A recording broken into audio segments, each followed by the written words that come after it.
Hey ladies, and welcome to another video.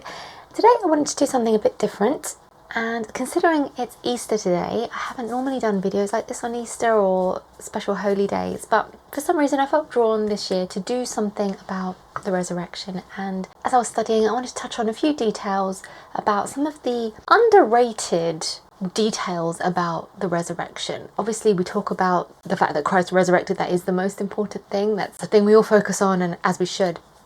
But there are quite a few details that are really amazing that I think I would like to just touch on this special day to remind us of just how incredible that resurrection day was. So let's just get right into it. So the first thing I wanted to touch on was the fact that women were the first witnesses of the resurrection.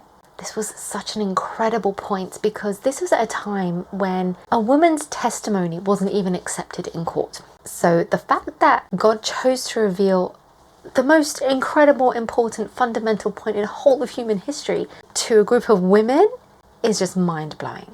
So let's read a couple of those passages now just to see what was actually happening. So we'll start in Luke 24, 1-10. But very early on Sunday morning, the women went to the tomb. Taking the spices they had prepared, they found that the stone had been rolled away from the entrance. So they went in, but they didn't find the body of the Lord Jesus. As they stood there puzzled, two men suddenly appeared to them, clothed in dazzling robes. The women were terrified and bowed with their faces to the ground.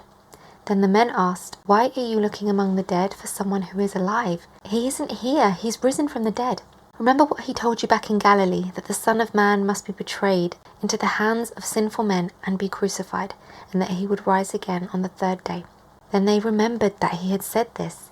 So they rushed back from the tomb to tell his 11 disciples and everyone else what had happened. It was Mary Magdalene, Joanna, Mary the mother of James, and several other women who told the apostles what had happened. And there's also accounts of this in Matthew 28 and John 20 as well. So a few of the women who were first witnesses of this were Mary Magdalene, Joanna, Mary the mother of James. And they'd seen that the stone had been rolled away, and there were angels there that gave the message that Jesus was risen. In John's account, Mary runs to tell Peter and John. And this is huge, and it's an easy thing to overlook. But this is flipping cultural expectations here, the fact that a woman was the one to give the testimony. And so this is giving a message that God values women as truth bearers. Remember, women also supported Jesus during his ministry, and they were also involved in the early church as well. So the important message from this is that God often chooses the unlikely people. We had shepherds at his birth, and now women at his resurrection. It was totally unheard of for them to have been reliable witnesses at the time, but they saw it, and they were the ones who gave the message. And I think that's just such a beautiful thing to remember. I think that's just a beautiful detail that can often be overlooked, and especially for a channel like this, which is for women. I think that's such a powerful message for us all as well. Okay, point number 2 is that the stone was rolled away, and we need to think about why that was. The angel didn't roll the stone away so Jesus could leave. It was actually so that witnesses could enter and see that he wasn't there. He was already gone at this point. The stone was rolled away after he'd already been resurrected sometime before dawn. It wasn't rolled away so Jesus could rise. It was so that we could come and see and believe. And I want to touch on that a bit more in a minute. But let's quickly read this event in, let's go for Matthew. Matthew 28, verses 2-6. Suddenly there was a great earthquake, for an angel of the Lord came down from heaven, rolled aside the stone, and sat on it. His face shone like lightning, and his clothes was white as snow. The guards shook with fear when they saw him, and they fell into a dead faint. Then the angel spoke to the women. "Don't be afraid," he said. "I know you're looking for Jesus who was crucified. He isn't here. He's risen from the dead, just as he said it would happen. Come see where his body was laying." And you can also read the story in Mark 16, verses 3-4 as well. And I love that it was the angel that gave the women the invitation to go in. He said, "Come and see where he lay." That's not just a physical invitation, that's one for us as well. It's spiritual. And this is a common theme repeated in scripture where they says, "Come and see." Psalm 66:5, come and see what God has done. John 4:29, come and see a man who told me everything I ever did. John 1:39, come and see, Jesus says to the disciples. This is a personal invitation into faith. We are not asked to believe blindly. It's not blind faith. We are invited to go and see for ourselves. And so what a beautiful moment. The women have gone to the tomb first. They're probably worried about how are we going to move this stone, because again, they're women, we are the weaker vessel. It wouldn't have been easy, but to their delight, an angel had already moved it. What a picture of grace. God makes a way when we cannot see a way. And he makes way not just through death, but to understanding. He opens doors that we can't. When we can't see a way, he will make a way. So I think that's just such a beautiful detail that the angel rolled the stone away and invited the women in to see for themselves where he lay. Okay, and then the next point is when they get there, what do they see? Obviously, Jesus isn't there anymore. They see folded garments. Garments that were covering him, the linen cloth that was covering his body, and it would have been bound. The cloths were lying there and they had been folded up neatly. And this is a really crucial detail that should never be overlooked. So let's quickly read it. It's in John 20, verses 5 to 7. And so Peter has approached the tomb, and it starts with, he stooped and looked in and saw the linen wrappings lying there, but he didn't go in. Then Simon Peter arrived and went inside. He also noticed the linen wrappings lying there, while the cloth that had covered Jesus' face was folded up and lying apart from the other wrappings. So that's an important detail, that the cloth that was on his face. Now I looked into this, what that meant, the cloth that was on his face, and it could be that it was wrapped around the jaw, around the head to keep the jaw closed, or it could have been on his face. But the point is that it was folded up or neatly wrapped, depending on what translation you read as well. Now this is an important detail because, as we know, later on in the story, and also common myths today, are that Jesus's body was stolen. That's how they try and debunk the resurrection. Granted, the fact that no one ever found him, but people tried to say, oh, there was a story that was made up that was just say he was stolen, because they couldn't explain the fact that he had gone. But the neatly folded linen completely debunks the idea that his body was robbed. The grave, so that they opened the tomb in the first place and that they stole his body. It's highly unlikely that the thieves would have had time to unwrap the body and then sit there neatly folding it all before they stole him and ran off. Like, who would do that? When a burglar robs a house, they don't leave it tidy as they found it. They make a mess because there is no time to sit there folding laundry. So it's as if Jesus took the time to leave everything in order. So he rose from the dead. Just it's so emotional thing about him tidying up the little place before he leaves. Like, how beautiful is that? He wasn't taken.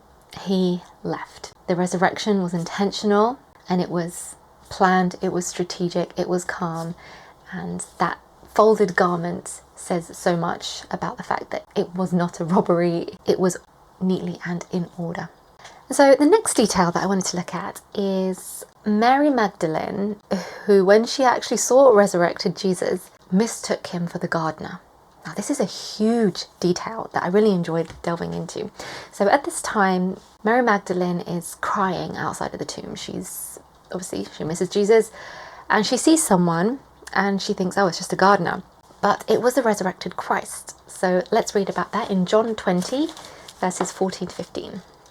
She turned to leave and saw someone standing there. It was Jesus, but she didn't recognize him. Dear woman, why are you crying? Jesus asked her. Who are you looking for? She thought he was the gardener.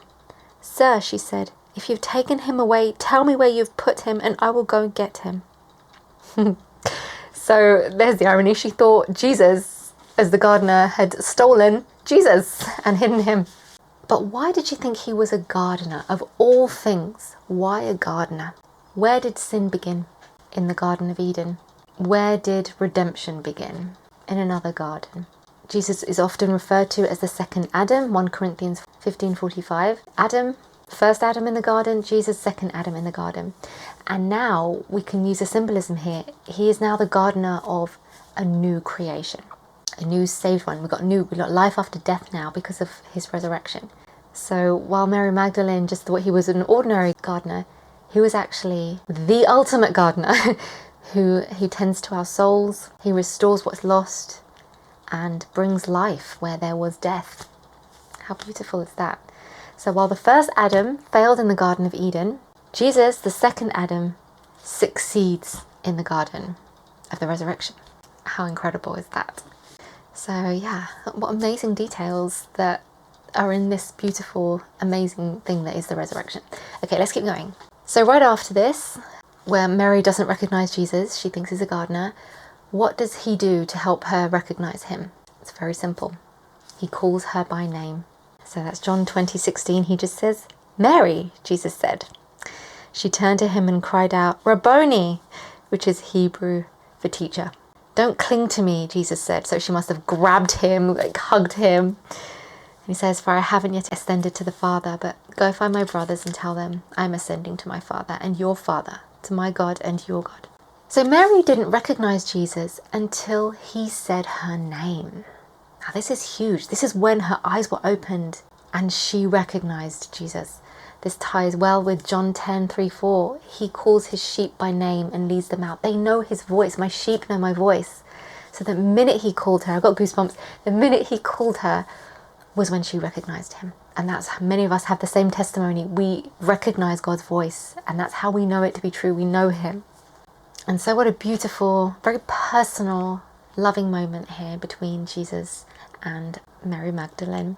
She was grieving, she was so sad, she missed Jesus so much, and all it took, he just said her name and sorrow was turned into joy. And that's what he does for us too. He saved the whole world, yes, but he saved us as individuals. He knows us as people and he calls us by our name. Amazing. Another detail is how the disciples ran to the tomb once Mary gave the message, she told the disciples, they ran, sprinted, like, what do you mean he's not there? So that's Peter and John, ran to the tomb. John outran Peter, they sprinted. John got there first, but waited for Peter to go in before him. And we can read about that in John 20, verses 3-4. Peter and the other disciples started out for the tomb. They were both running, but the other disciple outran Peter and reached the tomb first. So John was the one who stayed with Jesus at the cross. But Peter, as we know, he denied him 3 times, as Jesus said he would. Yet, both ran to the tomb. And so what a beautiful story that failure, like Peter's denial, didn't disqualify him.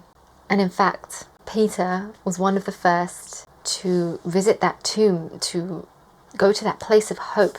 That running wasn't just physical, it was symbolic. They were running, returning to Jesus. Especially Peter, who doubted. He was given a second chance. And he ran just like the prodigal son who ran back home to his father in Luke 15. The disciples ran to see if it was true, if there was still hope. So they thought their Messiah had been killed, which he had, but there was new hope that he was resurrected. Next amazing detail of the resurrection is when Jesus ate with them. Now this is huge. He eats fish with his disciples. So we can read about that in John 21, verses 12 and 13. "Now come and have some breakfast," Jesus said. None of the disciples dared to ask him, "Who are you?" They knew it was the Lord. Then Jesus served them the bread and the fish. This was the 3rd time Jesus had appeared to his disciples since he had been raised from the dead. So this was an important message because it proves to the disciples and everyone reading this testimony today that it wasn't just a ghost or a hallucination. He had a physical resurrected body. He was able to eat fish and bread. But it was also a moment of reconnection between him and his disciples, because meals in the Bible always have a lot of significance. It's either fellowship, covenant, restoration. We know his last meal before the crucifixion, they broke bread at the Last Supper, and now he's eating again with them post-resurrection. The breakfast, start of a new day, start of a new life. So the supper was the last meal of the day, breakfast the first meal of the day, new life. And we know in Revelation 3:20 it says, "Behold, I stand at the door and knock. I will come and eat with him." It's communion. Yeah, the fact that he has a real body is so exciting because we know that is what we can expect in our resurrected bodies soon as well. Related to that is how Thomas was invited to touch Jesus's wounds. because Thomas doubted. He was doubting Thomas. He said, unless I can touch Jesus' wounds, I'm not going to believe it's him. We have a lot of doubting Thomases in the world. So let's read about that in John 20, 24 to 29. One of the 12 disciples, Thomas, nicknamed Twin, was not with the others when Jesus came. They told him, "We have seen the Lord." But he replied, "I won't believe it unless I see the nail wounds in his hands, put my fingers into them, and place my hand into the wound in his side." 8 days later, the disciples were together again, and this time Thomas was with them. The doors were locked, but suddenly, as before, Jesus was standing among them. "Peace be with you." I love that. Just like, hey, just appeared. And then he said to Thomas, "Put your finger here and look at my hands. Put your hand into the wound in my side. Don't be faithless any longer. Believe." "My Lord and my God," Thomas explained. Then Jesus told him, "You believe because you have seen me. Blessed are those who believe without seeing me." So this is a moment where Jesus gave Thomas what he needed to believe. He was doubting, and he gave him proof. Now, it doesn't actually say whether Thomas did indeed touch the holes in his hands or the wound in his side. Jesus offered that opportunity to him. He said, "Go on, touch it then." It doesn't say that Thomas did or didn't. He just says, "My Lord and my God." Just in utter shock. But the point is, he was given that opportunity. But maybe seeing and hearing was enough. So I love that Jesus didn't shame him for doubting. I think that's so beautiful. He met him where he was. And he does that for us too. Many times we call out to Jesus and he will deliver. One way, if you're looking, you will see that he has answered in some way, shape or form, eventually. But the most powerful line, he was lucky. Thomas was so lucky because he actually got to see Jesus. He was able to believe because he saw him. But Jesus says, "Blessed are those who believe without seeing me." So that's after he's ascended to the Father. That's us guys who don't physically see the resurrected Jesus yet. We're blessed because we believe without seeing. But he does come to us in other ways. There are little nods around where we know that he's there and his presence is all around us. I also want to point out, I think it's amazing how the wounds are still there. Because many times I wonder what our resurrected bodies are like. Are we going to look like us? Are we going to have the same scars or whatever? And I think it's amazing that his wounds weren't erased. He still has the holes in his hands. Those marks of suffering are still there. But now, those are signs of victory. And what a beautiful message for any of us carrying scars, whether physical or emotional. Our past doesn't get erased. Those scars will always be there, but we'll be redeemed. And that is so beautiful in and of itself, I think. So, yay. Now, the next detail I want to touch on is similar to how Mary thought Jesus was the gardener. It's also interesting that the disciples didn't recognize him immediately. So, for example, on the road to Emmaus, he walked and talked with 2 disciples. They didn't know who they were talking to until he broke bread with them. Let's read that in Luke 24, 13 to 35. That same day, 2 of Jesus' followers were walking to the village of Emmaus, 7 miles from Jerusalem. As they walked along, they were talking about everything that had happened. As they talked and discussed these things, Jesus himself suddenly came and began walking with them, but God kept them from recognizing him. He asked them, "What are you discussing so intently as you walk along?" They stopped short, sadness written across their faces. Then one of them, Cleopas, replied, "You must be the only person in Jerusalem who hasn't heard about all the things that happened there the last few days." "What things?" Jesus asked. "The things that happened to Jesus, the man from Nazareth," they said. "He was a prophet who did powerful miracles, and he was a mighty teacher in the eyes of God and all the people. But our leading priests and other religious leaders handed him over to be condemned to death, and they crucified him.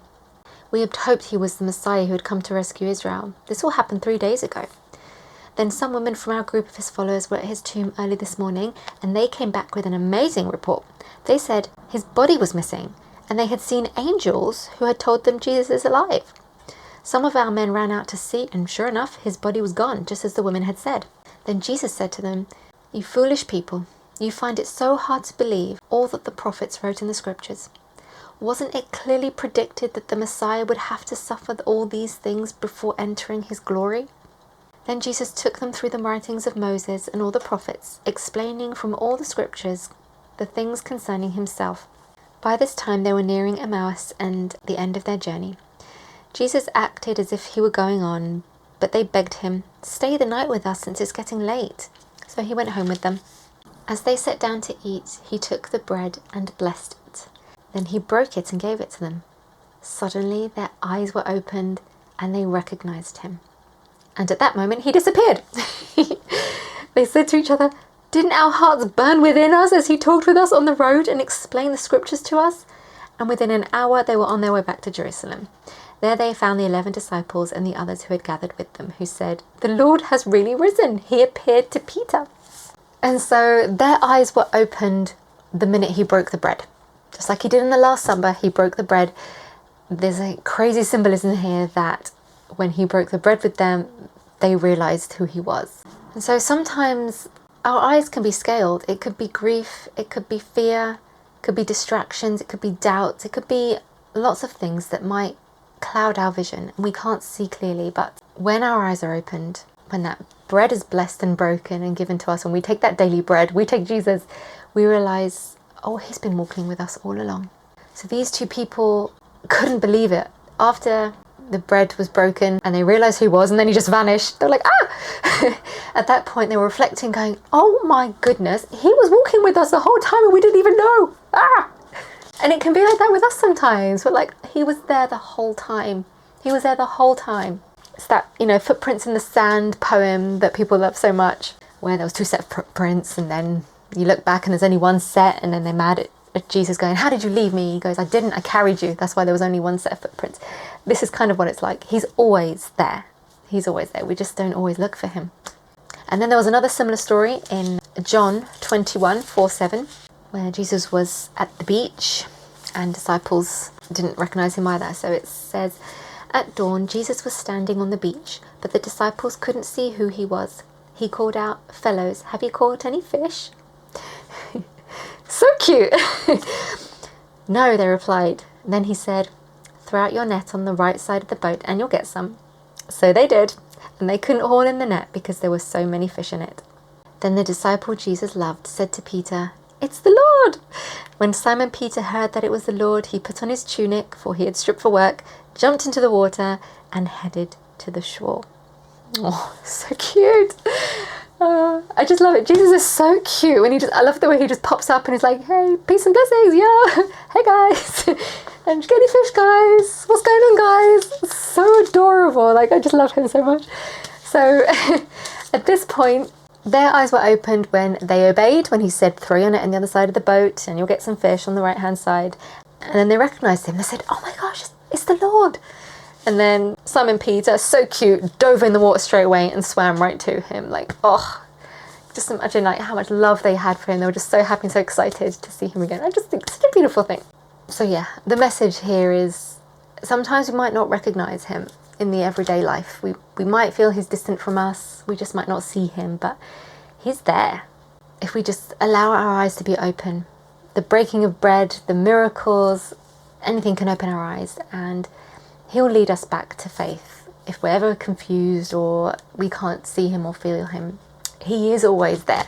Because I do always wonder, why didn't they recognize him? Did he look different? And I think it's just that sometimes we need to look a bit harder and we need to wait for him to call us or wait for him to actually act and us respond to that, whether the breaking of bread, calling the name, giving instructions to throw the net on the other side of the boat, whatever it is, these are all symbolic things for actions that we can take in obedience, and he's there. See, I really enjoyed my study of the resurrection today, and I just noticed these little details that I think just can be overlooked sometimes, but they are important aspects alongside the ultimate resurrection of Christ that gives such important symbolism to us on this special day. So yeah, I pray you enjoyed that, whether you knew these things already or whether it's just a reminder or whether you didn't know them at all. I just thought it would be a good thing to put out there on this day to remind us of the incredible miracles that happened on Resurrection Sunday. What are some things that blow your mind about this resurrection? I'll tell you one thing that I am still baffled about, actually, that I would love to know what you think about, is to Matthew 27, 51. This is only in Matthew, none of the other Gospels recount this, but something else happened at his resurrection. And it says, at that moment, in the curtain, the sanctuary of the temple was torn in two from top to bottom. The earth shook, rocks split apart, and tombs opened. The bodies of many godly men and women who had died were raised from the dead. They left the cemetery after Jesus' resurrection, went into the holy city of Jerusalem, and appeared to many people. That bit always blows my mind because that's the only account of that, and there's no other details. So there's so many unanswered questions. It's like, hold on a minute. Loads of other believers rose from the dead and they went visiting around people in Jerusalem. Like, how long were they around for? Where did they go? Who did they talk to? What did they look like? Where are they now? Like, I have so many answered questions about that. Like, how exciting. So that's a key detail of the resurrection that so many questions about. So let me know what you think about that passage and how you interpret that, because I feel like no one ever talks about that, but that's kind of a big deal. So anyway, it's actually absolutely incredible story, the resurrection. There's so many details and facets to it that are just absolutely mind-blowing. So anyway, I pray this has been educational or interesting or just a nice reflective thing to do on Easter Sunday. Leave me your favourite event or something that you always wonder about, or if you've got any things you want to expand upon, then yeah, please do share in the comments below. I'd love to hear your thoughts and let us talk about this amazing day that our Lord Jesus rose from the dead. Yeah, that's all for now. Remember, Jesus loves you so much that he died and rose again on the third day so that we could be saved. Lord willing, I'll speak to you soon, and until then, have a blessed day. Bye.